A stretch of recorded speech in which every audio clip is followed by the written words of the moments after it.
So, this is actually about the fourth one of these that I've attempted to record. I just haven't liked the way that I looked or sounded in them. And besides, it turns out that writing it was more eloquent.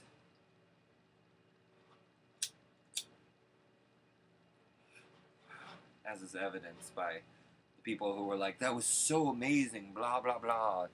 You know who you are. Thank you for thinking that. I didn't really think so. So today, I have been unintentionally getting into, like, arguments about social issues. And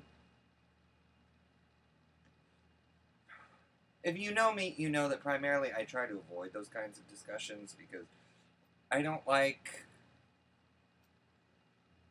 just don't like arguing about that kind of shit. I think it's kind of pointless. But it cracked me up because nobody...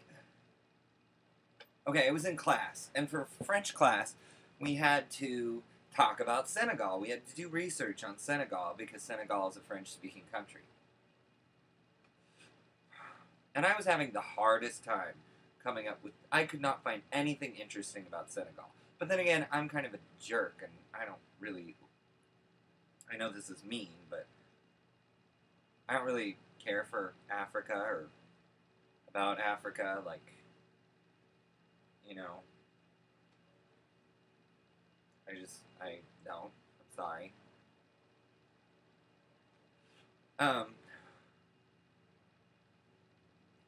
And all the people in my class were just oh, it's so beautiful, and the food and the culture, and it's just such a beautiful place, and the Muslims really came and liberated Senegal, and blah, blah, blah, and I'm like, everyone did theirs on, like, culture, food, music, all these happy things. I did mine on human rights violations. And I don't even care that much about human rights. But it was like, duh. I got pissed off because everybody's making a huge deal about Uganda and their anti-homosexuality laws, but Senegal has had them for years. Like, Uganda's about to pass them. Senegal has had them. Granted, not death penalty status, but the stuff that's been going on in Senegal right now is really indicative of a huge problem. And I'm totally going to re-rant all over again, and people are going to get pissed that I'm talking about Senegal, because truth be told, I don't know that much about it, and I really shouldn't be talking about it. But I do know this. Senegal is considered a model democracy in Africa, for African countries. And I'm like, that's like being a nice KKK member. Like, I know I'm going to get a lot of flack for that. But, seriously, no. I mean, when I did my speech on female genital mutilation, female circumcision, something like 80% of the female population of Senegal is circumcised. That has nothing to do with Islam, by the way. That's just a cultural norm. Like, they oppress women, maybe not as much as other African countries, but they still oppress women on a very severe level. And this ridiculousness about the gay people. I don't know if anybody has even paid attention to this, but somewhere around, like, New Year's or not Thanksgiving, because they don't celebrate, or Christmas, something like that, somewhere around that time, I think it was New Year's, 24 gay men were arrested. And this is since the new political power, which is kind of a fundamentalist Islam group, their political party run. Like, they have something like 5 political parties. And it cracked me up because they say, you know, they've had peaceful transitions in their government. And I'm like, yeah, but they haven't really been democratic about it. Like, the first president was president for about 20 years. And then the second administration was communist. And that was for 20 years because the communists finally were like, okay, we'll hold an election. And I'm like, the communists lost the election. You're not very good communists if you lose an election you set up. Take a hint from Ahmadinejad and fix your election. Okay? And So, the new political party that's in power has cracked down on homosexuality.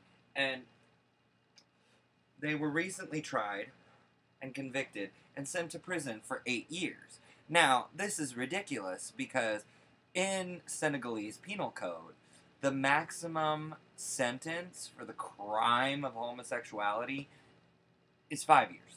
So they're getting an extra 3 years just because they're so hardcore against it. Like, there are so many human rights violations, and I was like, no, And they just kept, well, the pottery is really beautiful, and I'm like, hello, it's not my ideal vacation spot. My friend Trevor just got back from Peace Corps in Senegal, and he loved his experience, but from the stories he shared, Senegal was not the ideal vacation spot for a homosexual. Or a woman. So that happened. And then it started raining today. And I randomly made an offhand comment to someone in one of my classes. I was like, oh, it's raining, the weather is amazing. And he launched into this whole tirade about Noah's Ark. And I was like, oh my God. Like, we all know that I have issues regarding Christianity. And these are the kind of Christians I have issues with. I'm fucking talking about the weather, and you have to bring up Noah's Ark? I mean, yeah, it rained in the story, but that's not really related because we're not on a boat. And I don't really think God's going to flood California to the point where an ark is going to be necessary, although maybe he should. And so I posted it on Facebook, and let me read. There were a ton of responses of, oh my God, blah, blah, blah. Oh, where do I begin? People are crazy. Christians are crazy. My friend Richie, who, if you've read me for a long time, you know that I kind of had a thing with him. He goes, define normal. And Chelsea Nelson, my friend's wife, who I don't really know that well, like, I've kind of not retracted my claws, or not retracted. I haven't, like, sunk my claws into her because I don't really know her that well. And, she responded to my Why Can't Christians Have Normal Conversations post by saying this. My thoughts exactly, Richard. I was literally about to type, define normal. Being a hardcore Christian myself, I think you may mean secular? Jesus is the center of our lives, and sometimes we can't avoid him in convos. My friend Kendall goes, should I take this one, or is someone else going to jump in?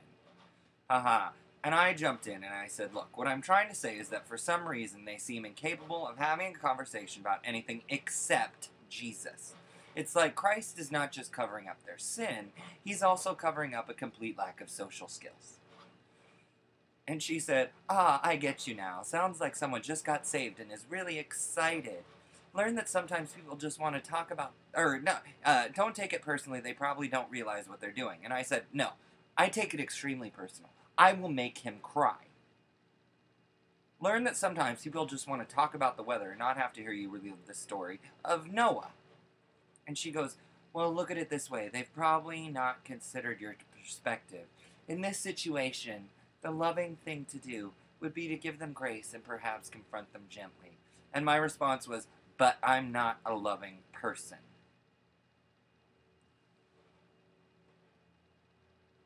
Plus, there was this whole other issue in the gay club where I got pissed off that everything is about gay marriage. But the point is that for some reason today, I've been attacking every social issue. And I don't know why. I think I just want to take a nap now. Because Richard kept going and blah, blah, blah, and quoted C.S. Lewis, and I'm just over it. Can we, not have these conversations anymore? They're useless. I'm at fault for getting in them, but they're fucking useless. Let's just live our lives and go with the flow, you know?